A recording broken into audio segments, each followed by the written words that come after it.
You are listening to Veggie Doctor Radio, and this is episode number 248.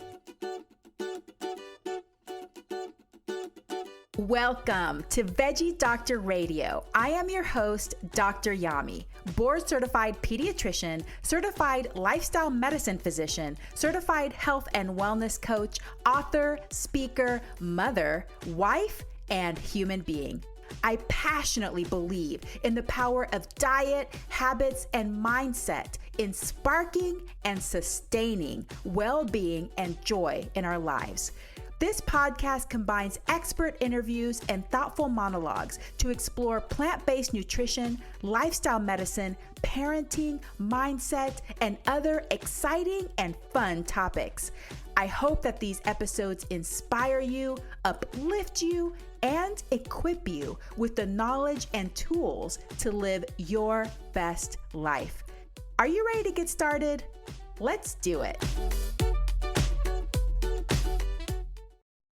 Hi, veggie lovers. Welcome back to another episode of Veggie Doctor Radio. Well, this is my last episode with my background not looking as good. So hopefully, because my project is in 2 days, is to get my office in order. So I can't wait for you to see it once it's looking much better, but you can see in the background if you're looking on YouTube, I have my little black bean and my little cashew there, and then my cool LED light. So at least we have that. But this episode is so good, y'all. I have Colleen Patrick-Goudreau. She's amazing. I love her. She's so wise and so just inclusive. I love how inclusive she is and how compassionate she is, not just for the animals, but for other humans. And we have such a fantastic conversation. So let me tell you more about Colleen. So Colleen Patrick-Goudreau is a recognized expert and thought leader on the culinary, social, ethical, and practical aspects of living compassionately and healthfully. Colleen Patrick-Goudreau is an award-winning author of 7 books, including the best-selling The Joy of Vegan Baking, The Vegan Table, Color Me Vegan, Vegan's Daily Companion, The 30-Day Vegan Challenge, and The Joyful Vegan. She is an acclaimed speaker and host of the inspiring podcast Food for Thought, which she said she's had, did she say it was 17 years? It's been a long time. It's like, you should go check this podcast out, okay?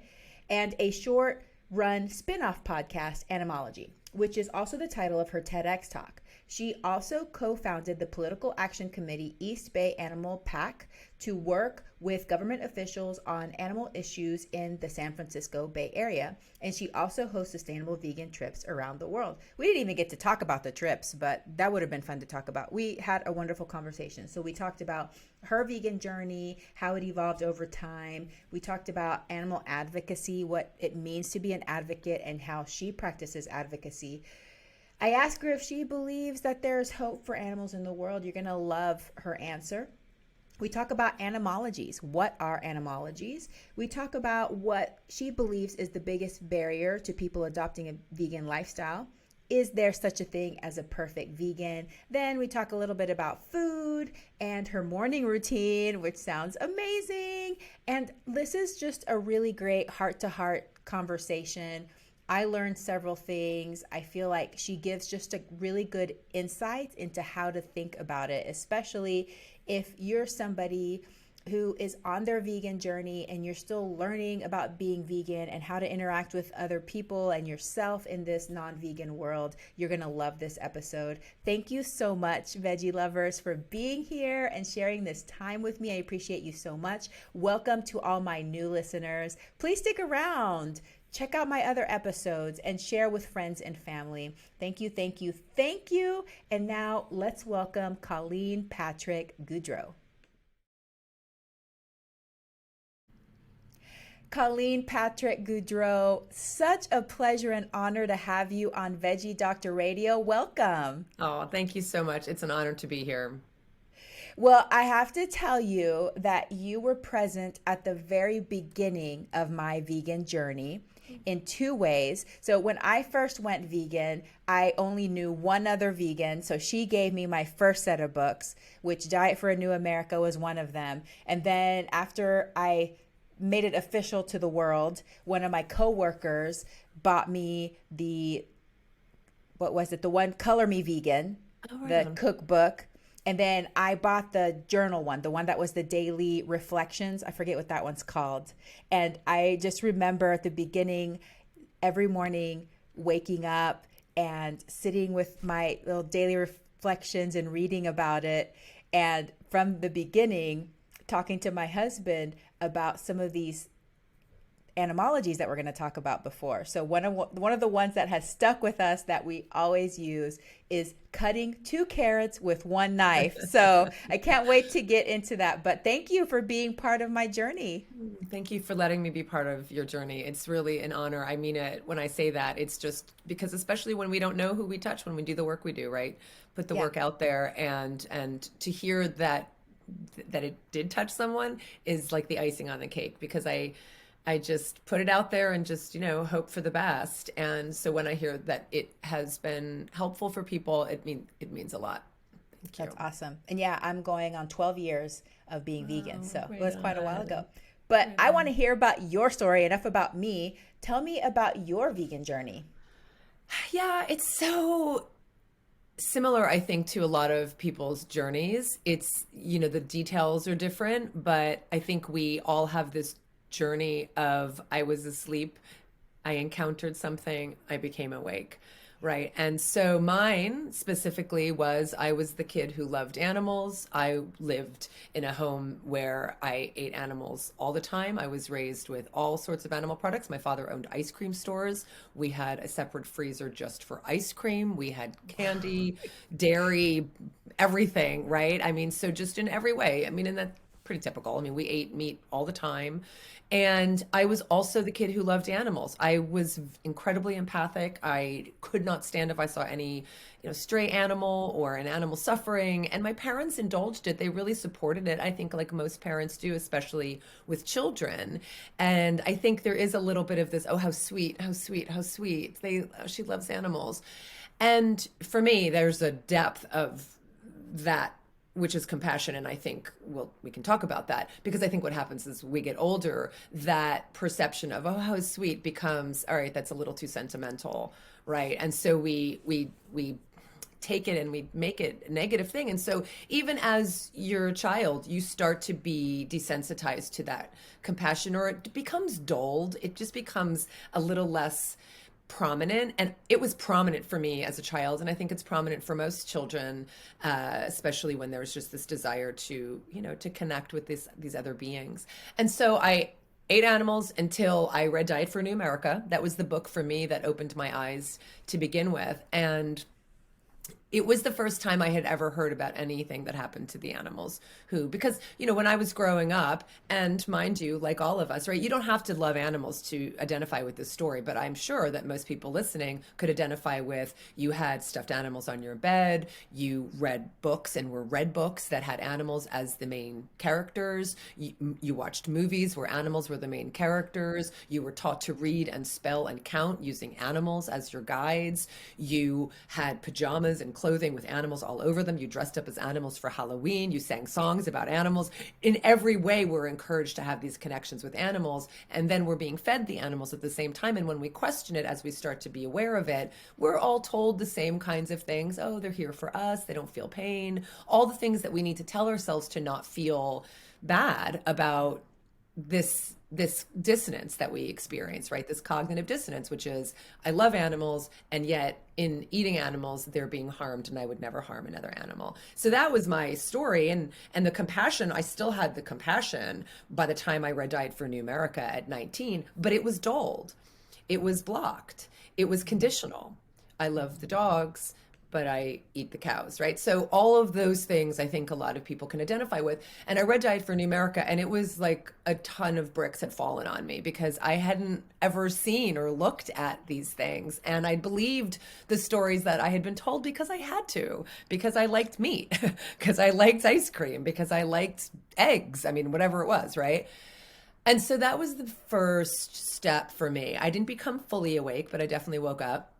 I continued eating dairy and eggs and made excuses. I was buying organic, I was buying free range, because again, we have to frame the harm so that we can feel okay about it. And ironically, I know there's a lot of frustration for people who've had their awakening and hear about non-vegans who do that, who have to, couch their harmful behavior in positive ways. But I actually look at it as a positive thing. If we didn't feel the compassion, we wouldn't have the struggle. So it's actually a positive thing that we have to be willfully blind, right? And so I continued reading books and eventually, a few years later, became vegan. The book that put me over was a book called Slaughterhouse. And it was a book by an investigative journalist who went to slaughterhouses and talked to the workers. And it was then that I realized, whereas with Diet for a New America, for me, it was how animals were being bred and raised and killed. And when I read Slaughterhouse, the thing that was so upsetting to me was, number one, that animals were being bred and raised and killed, because it's the most macabre business model you could think of. Bringing animals into the world only to take them out of it, right?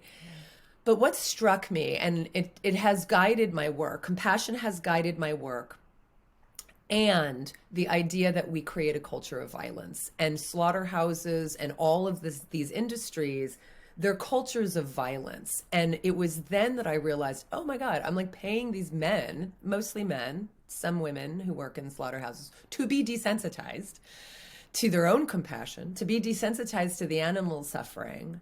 And I can't be part of this. Like, I do not want to be, I would never do the things that were being done. I would never be able to do them directly. So how could I pay someone to do it? And it was that clear. It was very painful. It was a very painful immersion into awareness. And I think births usually are messy and painful, right? But that's what it was for me. And so I became vegan at that moment. And, when people say I became vegan overnight, we don't become vegan overnight. All these things lead up to the moment we have the final awakening. So that was my final awakening. And I do say, and I don't say this to be cutesy, but I do say that I didn't become vegan as much as I removed the blocks to the compassion that was already inside of me. And that has guided me not only as a vegan myself, but as an advocate, because I do believe that everybody's compassionate. They're not cruel and evil. I wasn't cruel and evil when I was eating animal products, but my compassion was blocked. And so becoming vegan is just like removing that wall, removing all of that, the stuff and the muck and the blocks to the thing that is the most beautiful thing in us as human beings, and that is our empathy and our compassion. And so that's why I call myself a joyful vegan, because there's nothing better than living in a way that nurtures that and allows that to shine. Doesn't mean there's not pain, it doesn't mean there's not sadness, but that's different than living my life by the core of my being, which is my compassion. So that's my story. Thank you for sharing that. At the beginning, though, do you feel like, because I feel like it's very common to hear stories that when you have this awakening, you feel a lot of anger. And that's when we become like these, like, militant vegans, just like telling everybody to stop eating meat. Do you feel like you went through that process too at the beginning? Absolutely, absolutely. So that's the short version, right? As I reflected on my own story and on the stories of the people I've heard from over the last couple decades, anger is one of the stages that I talk about in this journey we go through. Because there's the journey of becoming vegan, and then there's the journey of being vegan. The journey doesn't end when we become vegan. There's a new journey, and so part of that journey includes anger. Absolutely. The stages I talk about in the Joyful Vegan, the first stage is the oh my God, how could I not have known? Right. And then the second stage is, how could I have been part of it? And the third stage is coming out and being able to at least own this identity, and so on and so on. And anger is one of those stages. Evangelism is 4, because we want to tell everybody about what we've learned. And then anger follows that, because no one's done anything. How can no one care? This is awful. People are terrible. How can you not see what I see? And so that's part of what that anger is, right? And so I think we all do go through that, especially people who, who make the change for ethical reasons, but it happens there for health reasons as well. How could I not have been told that, the meat I was eating caused my cancer, or, contributed to my heart disease, or et cetera, right? Or my family member's sickness, same thing, right? So anger is part of that journey as well. And so, yes, anger is absolutely part of it. And so what I talk about in my work is how to think about the anger. And I used the word before. I do believe that anger is the surface, that underneath it is the sorrow, and that we socially accept anger more than we accept sorrow. So imagine if we immediately got to what it really was about, which is, this is so painful, this is so sad, and we cry. I hear people say all the time, like, how do I talk about animal issues without crying? And I'm like, just cry. Like, connect with the person you're talking to. It's okay if you get sad, but it's more socially acceptable to be angry. And so I think we overcorrect, and the sorrow that we need to feel gets displaced by the anger. And that can be detrimental, obviously. Now, there's, in the stages that I talk about, obviously part of what I'm trying to do is also help you through the stage to get on the other side of it and understand that anger is certainly a motivator, and is a good motivator, can be, absolutely. The problem is when the anger is the end as opposed to the means to the end. Mm-hmm. And so we can feel passionate, and we can feel motivated, and we can feel angry. But if that becomes, our identity, and that becomes how, the lens through which we see the world, that's where it's dangerous. So I think we all go through it, but we don't have to stay stuck in it. Yeah, those are such great insights. Thank you for sharing that, and for sharing your work with us too, because I think at the beginning, it is so painful. Sometimes I've seen people, and some of my friends and some of my relationships, where the pain actually caused them to turn completely away from it because it was too much for them to even think about.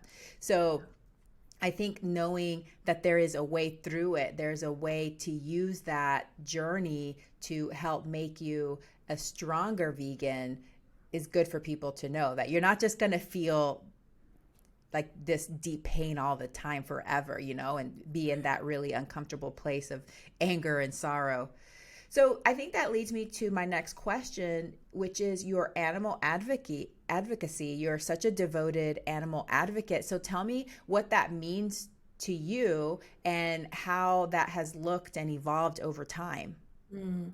Well, the word advocate comes from the word vocare, which means voice, right? And so for me, my advocacy is about being a voice for compassion, a voice for animals, a voice for a joyful vegan life. And so that has always been what felt really natural to me and felt really authentic for me, because I've always naturally wanted to do the right thing and bring others on board, right? It's sharing the news. I mean, that's what evangelism actually means, is sharing the good news, right? And so there's nothing wrong with wanting to do that. It's just doing it in a way that is sustainable for you and effective for the cause.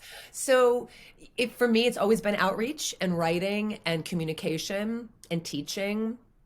And that's just what I feel comfortable with. So I started as soon as really, I was an advocate before I was vegan. I was working on issues related to vegetarianism and vivisection and, zoos and circuses and that kind of thing. But when I became vegan, the focus really became a lot on what we eat and who we eat.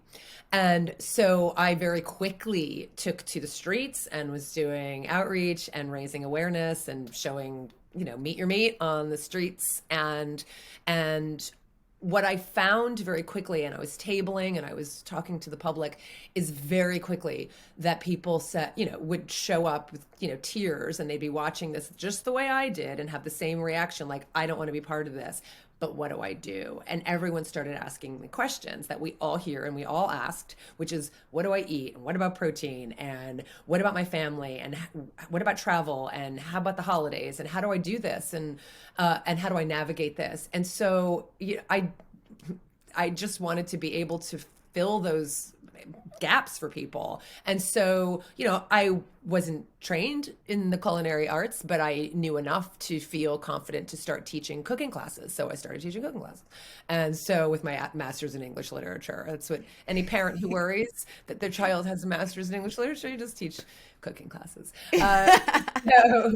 So I still love teaching cooking. I've been doing it online, but I mean, those early days, and I taught them for 15 years. I mean, I taught them in person for a long time. Just using that as an opportunity when people are in this space of openness and their bellies are being filled and they're enjoying the food, it's a safe place to be able to talk about the issues in a way that's effective. I always say, do you want to be right or do you want to be effective? So I'd be able to talk about dairy cows, but in a very safe way, in a very playful way for people. And I just love that. I love finding the ways to talk to people about the things they're concerned about, and just planting enough seeds that I can walk away and say, I did my job, which was not to convert, which was not to change someone's mind. My job was to raise awareness and speak my truth and be their voice. And I can walk away from every single situation I'm in. I got a manicure yesterday for my birthday, and so I was talking to the women who were at the salon I go to, and they were asking all sorts of questions about veganism. And I love those moments because I love finding to just plant those seeds and walk away and say, I did my job and I'm successful at it. So my advocacy has always been that kind of outreach. Taught the cooking classes, started the podcast, produced a DVD, wrote my first book, wrote the books following that. And I'm still doing that, finding ways that I can use my unique voice to effectively and authentically speak up for animals. And so it shows up as different mediums, but it's always the same thing. And that's what I try and convey to people who are, part of one of the stages is, how do I get involved? What's my role? Where can I, be effective? The answer is, what do you love and what are you good at? Like, start there. And that's what I've always done in my own advocacy and continue to do. I love it. And happy birthday, by the way. So yeah, I think you're right too, though. I feel like food is a good entry point for almost anybody because humans love food and we love eating and it makes us happy. So I think cooking classes, I've also taught cooking classes, I'm going to be starting them again soon. I think it's a really good way where people are more relaxed and they're open to information. But I like how you contrasted that of, my goal is not to convert people, it's to raise awareness, which is a great way to look at it because I talk to my clients too about the difference between things that you can do versus things you can't control, right? So we may not be able to control who's going to actually go vegan, but we can just do the thing. We can start educating, we can start putting content out there. We can, and it can be in the personality type that you are. Like, some people are going to be more forceful and bold and other people are going to use a different approach, but just start putting it out there. I think that's the most important thing. So thank you for bringing that up. So how many years have you been vegan now and doing this work? 24. Wow. That's a long time. So given the time that you've been in this world, do you believe that there is hope for animals? 100%. I am a consummate optimist. It's just kind of built into my DNA, and I feed that. I intentionally nurture that. But I am a hopeful person. And this is what I say a lot when people talk about despair versus hope, right? It is this same thing with the planting seeds versus changing someone's mind. It's about framing and it's about the orientation we have. If we want to look at all of the horrible things that are happening in the world, we can do that because there's a lot of horrible things happening in the world.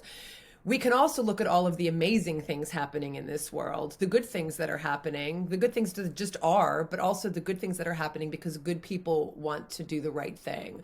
And we can find that too. It's a matter of which orientation we want to have. Both are true, but it's what we want to focus on. And so I do focus on the hope because there's a lot of hope out there. That doesn't mean I don't get sad. That doesn't mean I don't get angry. That doesn't mean I don't, feel, like I want to, of course, just change everything and shake everyone right now, right? I just know that's not effective. And I know that's not sustainable for me and my happiness because that's important for us as well. It's also just not true. Like, I just think that we can use a lot of different measurements. It's really up to us which barometers we want to use, right? And so if we look at history and we take any kind of measurement, if we look at whether it's wildlife or farmed animals or people's perception of farmed animals, right, depending on the measurement we use, we can find that there has always been the movement toward where we are today, which is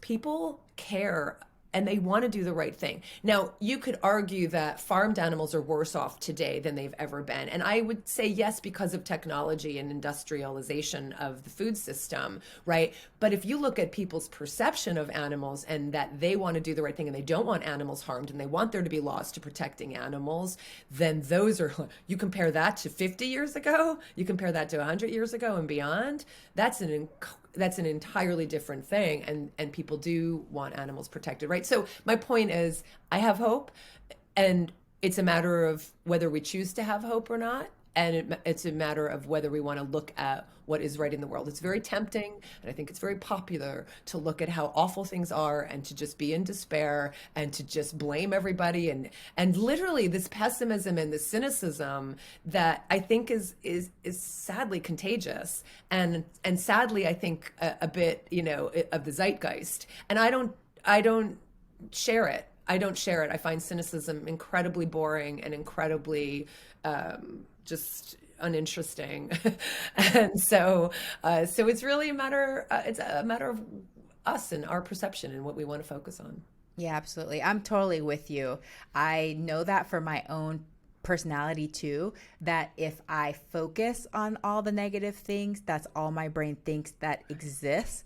And then I sink into a deep depression, which is ineffective for a lot of reasons. So yes. It's not helpful. But, I love that, focusing on amplifying the positive. But you also made such a good point about the difference between the state of just the sheer number of animals that are suffering right now versus what is the public perception of animals. And that is exactly why these big industrial corporations don't want people to know, and why they work so hard to cover up what's actually happening behind closed doors, because they know also that once consumers find out, they will start to change their behaviors, right? And so it's really, really important for them to not let people know what actually is happening. And so I think that's a really good point, in that, yeah, we're seeing some positive trends. Now, how can we bring these two together so that we can actually start making changes in a way that hopefully benefits everybody? Because right now it is kind of like these corporations protecting themselves from harm because they know that if people knew the reality, it would change their business. Exactly 100%. So one of the first chapter in The Joyful Vegan is on willful blindness, and how everyone around us wants us to stay willfully blind. That's the corporations who are making the money off of the products that we buy. It's our families who don't want to change the dynamic we have. It's our schools who don't want to change the curricula they've already got in place. It's ourselves who are afraid of what's on the other side. In all these ways, we're in this like collective shared blindness of like, don't tell me I don't want to know. And this is the thing, though. This is where, again, I can't help seeing this as a positive thing. It's our compassion that compels the corporations, as you said, to basically trick us and, use a lot of really interesting tactics and marketing language and ploys and all of that, right? But we do it too. And we say, yes, lie to me, please keep lying to me, right? So we are participants in this. And so again, for me, the don't tell me I don't want to know, the hopeful part of that is people know that as soon as they know the truth, they are going to be compelled to make a change. They're going to be compelled to do the right thing. So they know it's there. They know the compassion is there. And what I think, my personal opinion, my theory is it's not being vegan that's scary. It's not the, oh God, I'm going to be vegan, don't tell me.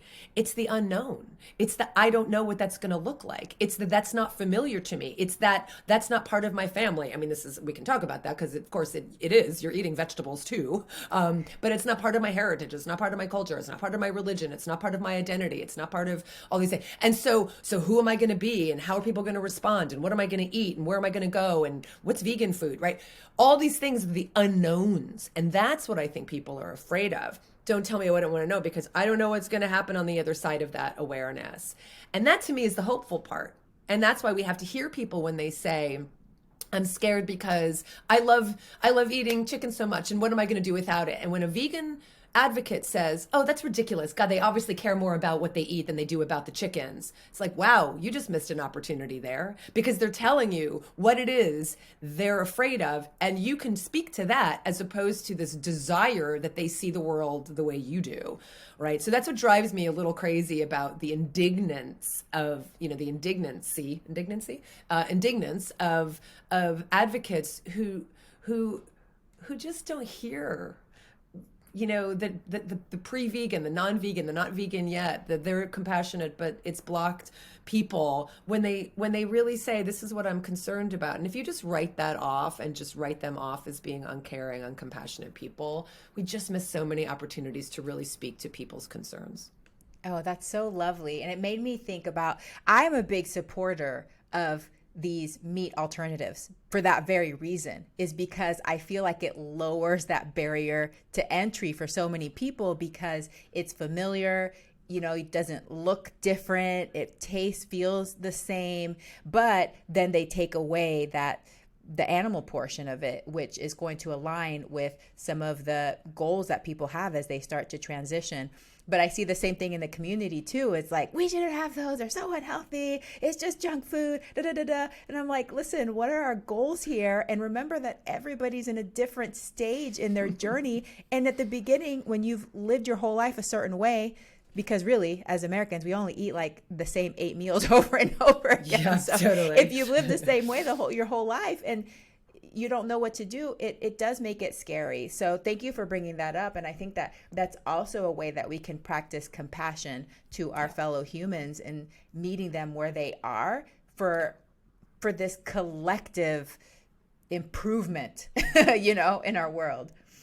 All right. Well, let's change gears for a little bit because I definitely want to cover this. And since you're the English major, let's talk about etymologies because that is really kind of an interesting and fun thing that a lot of people don't even think about, how our language affects our thoughts and our behaviors.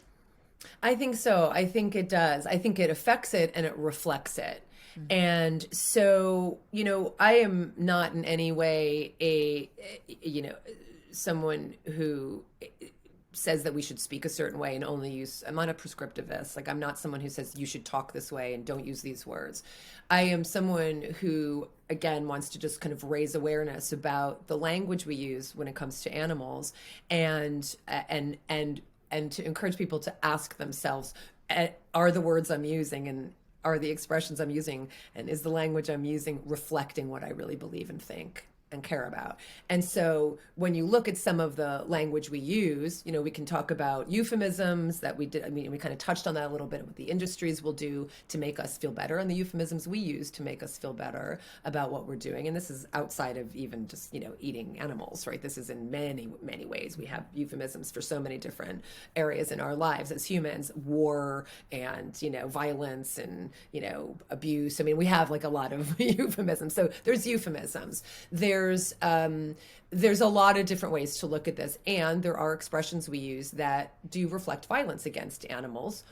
Obvious ones, you kind of alluded to the one that is a very popular one, the kill two birds with one stone. I have to actually always think about it because I have been using the compassionate version for so long that I actually have to go, what was the original? Because it's so horrible. And so it's just a question of like, okay, so does that reflect, and when you use the compassionate version with people and it has the same rhythm and it has the same meaning, but it's not obviously, status quo yet, it's not part of people's vernacular, people go, if you say cut two carrots with one knife, they go, what? What did you do? Right, because like, oh, wow, yeah, hitting two birds with a stone, that's hard. Wow. And they reflect on it, right? So I don't correct people. I mean, I do in a playful way if someone says kill two birds with one stone. And usually in the presence of an animal advocate or a vegan, they'll go, wait, what do I say instead of that? Wait, what do I, right? Because they're now being aware, there's a mirror held up and they're being aware of their language. And I'll say, yeah, cut two carrots with one knife or whatever the alternatives are. And it's not to say that these are going to necessarily catch on. I hope they do. Maybe they will. But it's to reflect back what we're saying and how we're saying it.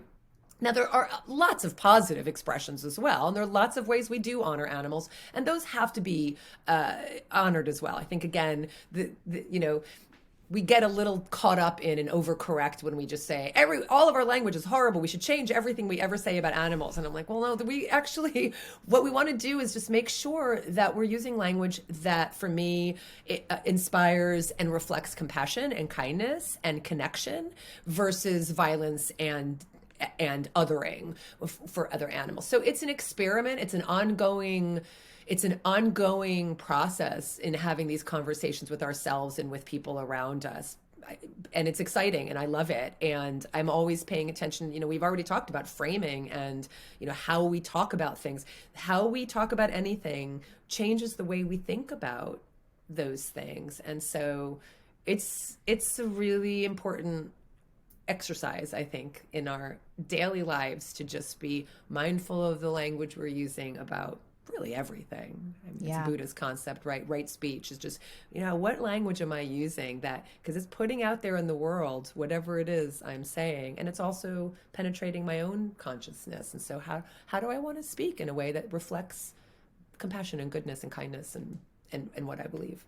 Yeah, that NeuroCycle Linguistics is a real thing. And I think it does require mindfulness and awareness and sensitivity. And I'll just say that to the listeners, we're not perfect about this, right? And I think we learn to speak at such a young age and it just becomes the way things are and we don't think about it. So at the beginning, you are going to say things that afterwards you're like, wow, okay, I guess maybe I don't want to say it that way anymore. Or somebody might point out. Like I've said sayings on this podcast that some of my amazing listeners have messaged me afterwards and been like, you may not want to say that. Or when you say that, it's a little bit offensive. And it's just like this old saying that I didn't even think about, because to me, it's almost like a character. It has like a significance and I've already not paid attention to what the actual words are anymore, Right. So once we start paying attention to those words and become more sensitive, I think that's another way to connect to our compassion, but also project that out into the world. So thank you for talking about this concept. I think it's such an amazing concept to discuss. Well, in your experience, what is the biggest barrier to people adopting a vegan lifestyle? We touched on that a little bit in terms of identity. And people thinking that being vegan is somehow anathema to who they already are or the background they have or the family they're in. So in terms of a barrier to becoming vegan, I think that's a big part of it. And related to that is the social aspects. So I do think that we humans, vegans, advocates, etc., underestimate how social we are. And so again, I'm bringing up the cranky vegans who are very critical of the people who stop being vegan, because we can learn a lot from people who stop being vegan. We can learn a lot. And you hear the criticism of people who stop being vegan. I have a lot to say about this, but we only have a short time, and that's why I have my own podcast. No, but I do want to hear this, because honestly, this is difficult for me.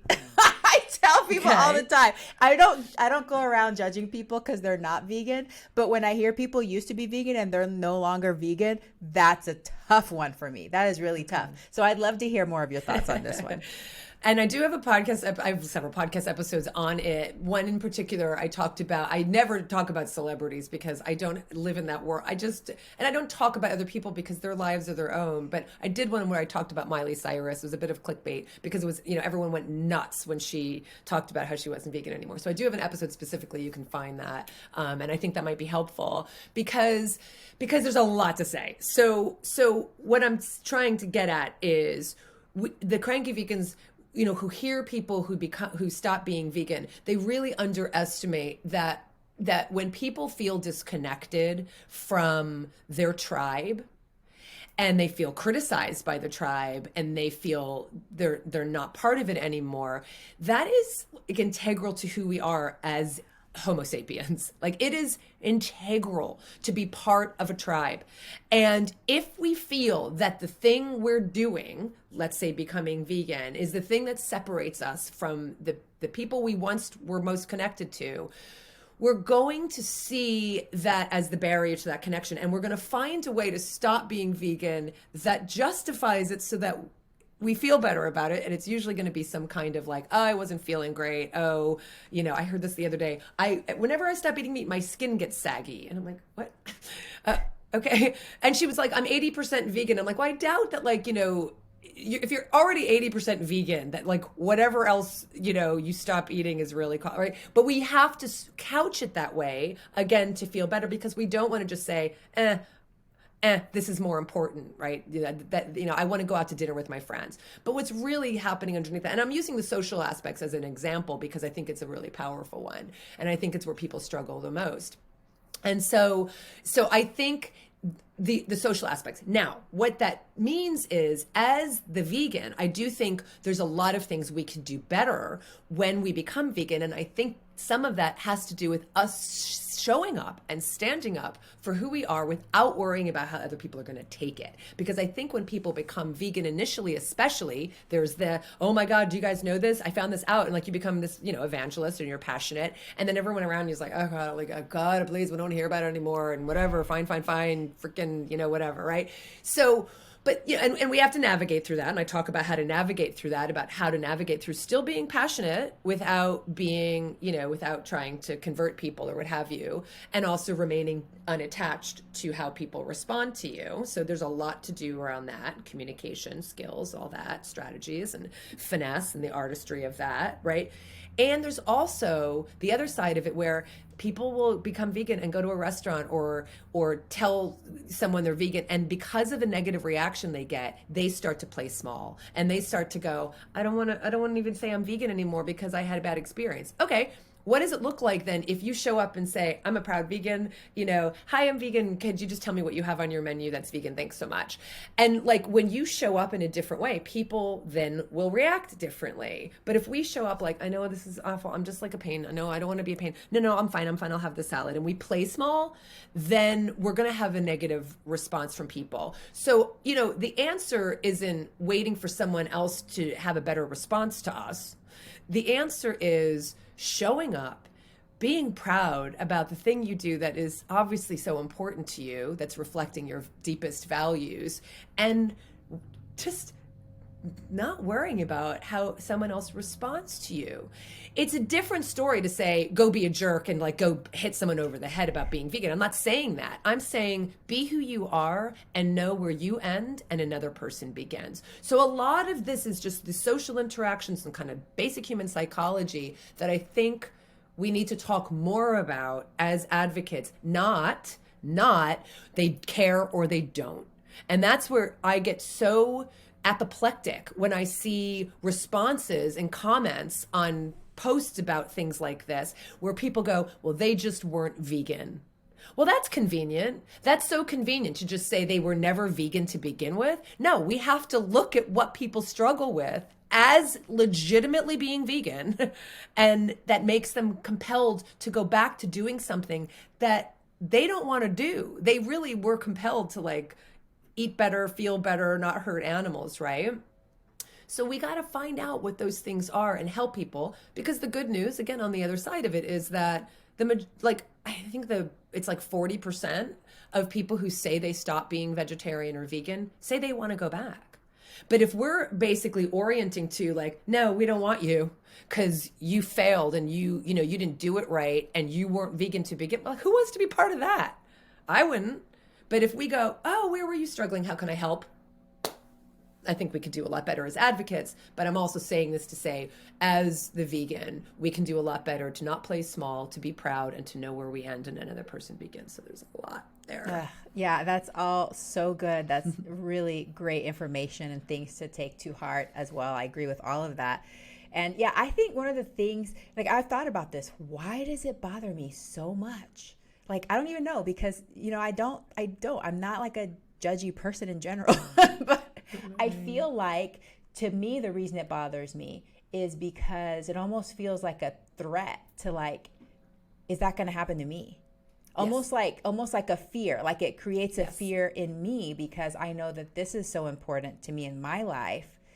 So I think it's not a conscious fear. It's a like very deep subconscious fear that creates a threat. But you're right. I think in our community, sometimes what happens is like, oh, you left our club? Well, then you're out forever. Exactly. X. Like you're on the blacklist. And yeah, that's definitely not welcoming or inviting to people that may be struggling. So It's not inviting at all. I would not want to, it's at all. And so what you said is exactly right. And so I was saying this whole, like, isn't it convenient to say like, oh, you weren't vegan? It's like saying that, I'll bring up, the most horrific group of people we could think of. Let's talk about the Nazis, right? Mm-hmm. But to say the Nazis were monsters negates the fact that they are human. And that humans are capable of doing what they did. Mm-hmm. So it's the same thing you're talking about. If we say that someone else could stop being vegan, then what does that mean for all of us? What does it mean for me? What does it mean for the cause itself? What does it mean for the thing called veganism? If someone else could just stop being vegan, right? And that's why I think there's the temptation to say, like we say that Nazis were monsters, it's the temptation to say, well, they weren't vegan to begin with. Yeah. And that's the mistake we make, is because, no, they were, but they struggled. And so I think that's exactly at the heart of it, is that we have our own fear of like what that means for us and for the larger cause. That brings me to the next question. Is there such a thing as a perfect vegan? Well, I think no. There's no such thing as a perfect human. Once there's a perfect human, maybe then we could be perfect vegans. There's no such thing. But I do talk about the fact that, I kind of playfully talk about the fact that there is such a thing as being 100% vegan. Because being 100% vegan means being an imperfect vegan, because we're imperfect humans. So when 100% vegan means you're imperfect, and it means doing the best you can. So the idea of like I'm not a perfect vegan, people will say, well, nobody is. Nobody is. I joked last night that I coined the phrase losing your veganity when you mistakenly eat an animal product. When you don't realize it. Like, oh, I lost my veganity, right? You don't reset and go back to like day one. It means that like it happens. So I was at our beautiful Millennium restaurant, which is our local vegan restaurant here in Oakland. And my husband and I were there for Valentine's Day. And my husband is an amazing mixologist, and he makes what's called a rusty nail, and it's whiskey and drambuie. And drambuie is like the citrus kind of liqueur. And so we were at Millennium, and I said, "Ooh, can you make a rusty nail?" And they came back and they go, "No, drambuie is not vegan. It has honey in it." And I was like, "Oh, well, this whole time I've just been drinking the rusty nail. Okay, oh well, ha ha ha. Move on. We're not going to get drambuie anymore, right?" So that's just life. It's just okay. It's not. I'm not like kosher. I'm not keeping kosher. This isn't like some perfect religious doctrine. It's literally, I don't want to hurt anyone, and I'm going to do the best I can. And we live in an imperfect world, and there's no way to do it perfectly. But I think, to your question earlier, I think that's another barrier. I think it's one of the main barriers beside the social, is people do nothing if they think they have to do everything perfectly. And so they go, oh, I can't, like you've heard the expression, right? I could give up everything, but I could never give up cheese, so I'm not vegan. I'm like, well, give up everything but cheese then. And they go, wait, I can do that? I can do that, right? It's like, yeah. Why would you do nothing at all? Because you can't do everything at once.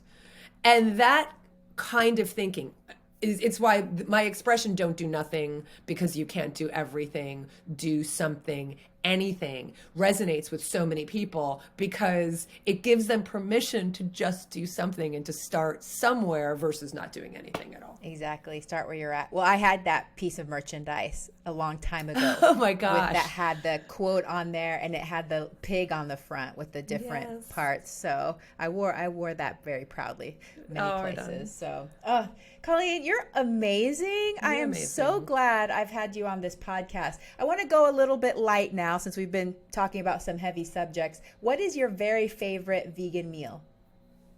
Oh gosh, I'm such a simpleton. I just love a good salad. I really do. Does popcorn count as a meal? Because that would be... Sure, why not? Popcorn's probably my favorite meal. I love a good salad, and I love a good soup. I love just simple. I really love, my husband's luckily so also like that. Like we'll just make a pressure cooker pot of beans, and like that's our dinner. Like I'm happy with just the most simple food with really good spices and really good flavors. So yeah, just really good, simple whole foods. Yum. Yeah, same. What's your most popular recipe? Do you know? I think the garlic and green soup, it was originally in the vegan table. And again, it's just beautiful, simple, just like a head of garlic with potatoes and carrots and vegetable stock and kale. It's so perfect and so simple. In fact, we're going to about have like 3 or 4 days of rain. In fact, I could just see it just started.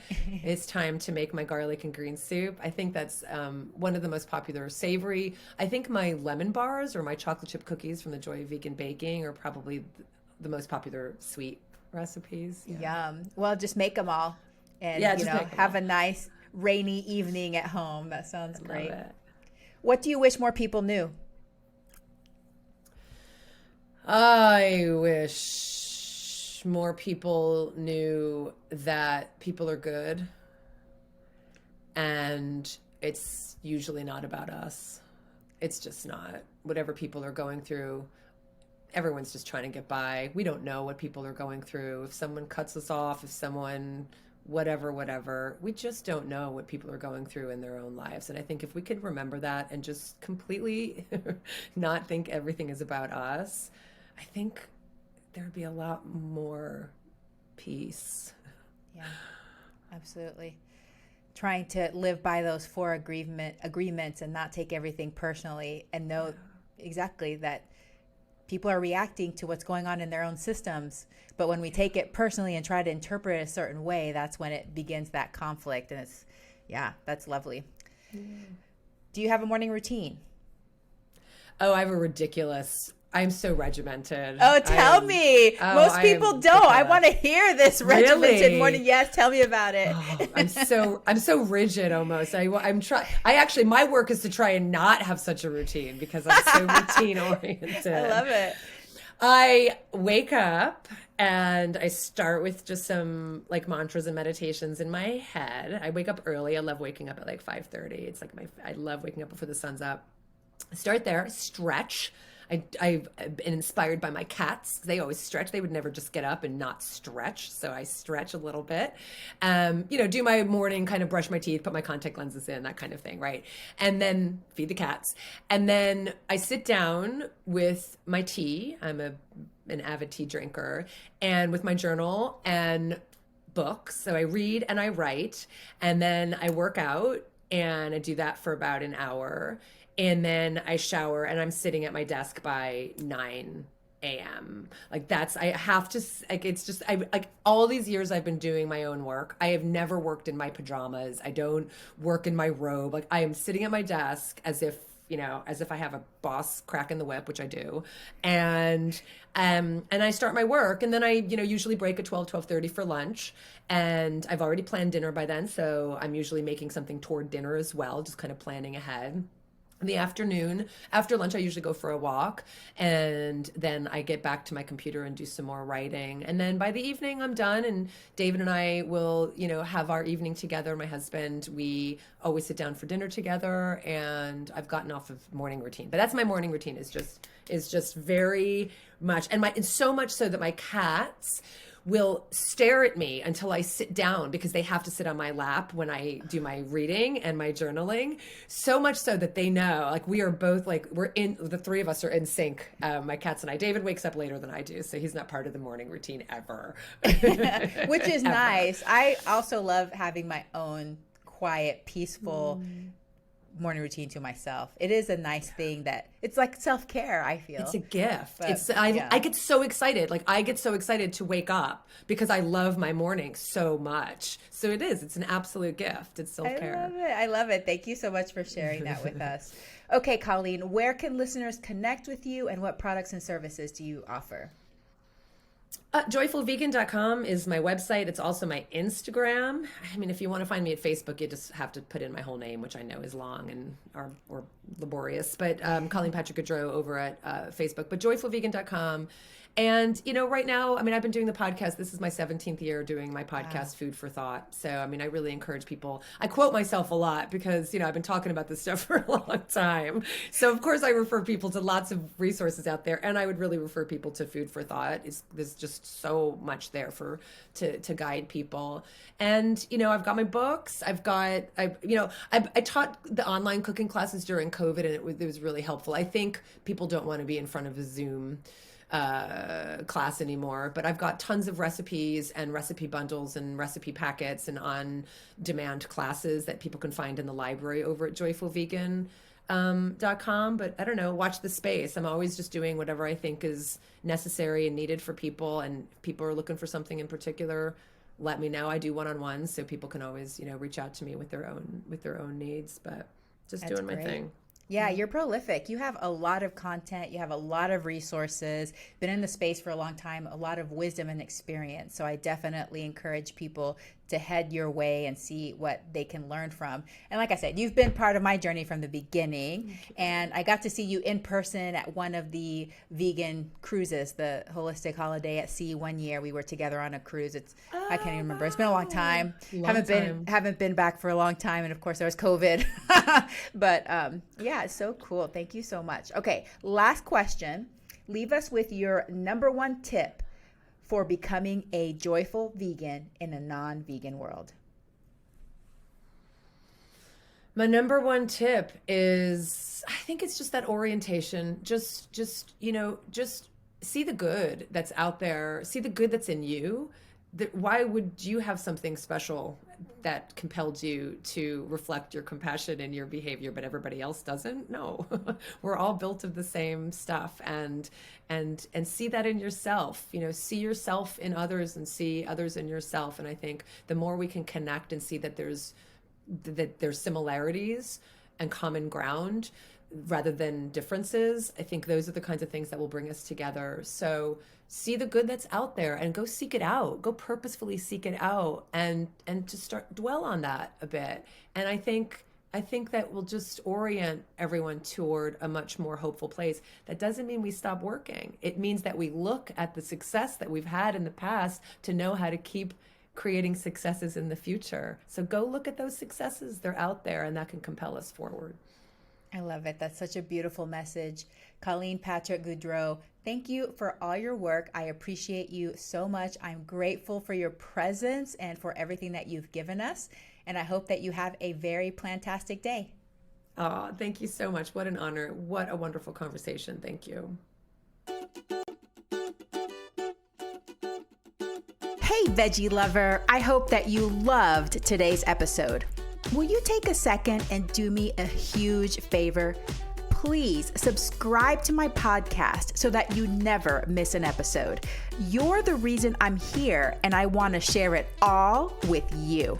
Thank you for listening, and have a plantastic day.